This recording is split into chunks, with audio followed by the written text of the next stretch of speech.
Hello mga kabasic, so mag-check tayo ngayon ng stator ng TMX Alpha 125. So primary type po yung kanyang stator coil. So yung primary type, ibig sabihin is yung supply ng ating CTI ay galing sa primary coil. Itong separated na ito. So check muna natin yung primary coil niya kung good pa. Okay, lagay natin sa 2k ohms, no? 2000 ohms. So, check natin yung kanyang primary coil. Ayan, lagay natin sa my coil and then sa ating ground, kahit saan dyan, body ground or saan pwedeng i-body ground. Ayan. So, ayan. So, meron siyang 333. So, napakaganda pa yung kanyang ohms reading, yung kanyang primary coil. So, above 300 pa yan. So, walang problema. Okay. So, next naman yung pulsar natin. Ito, yung blue. May stripe na white. Ito palang primary coil natin. Same lang sa TMX na black na may stripe na red.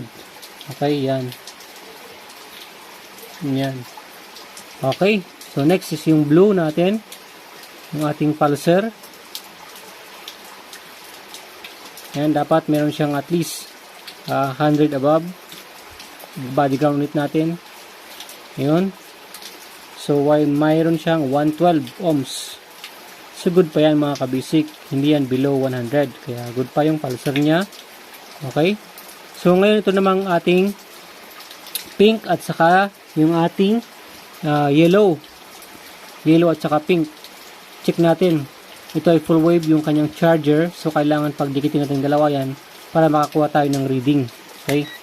So, at least ito may 0.9 or 1 ohms to 2 ohms or 3 ohms yung iba. Okay? Depende yan sa speaker natin. Ayan. So, lagyan natin sa dito sa kabila. Okay. Ayan.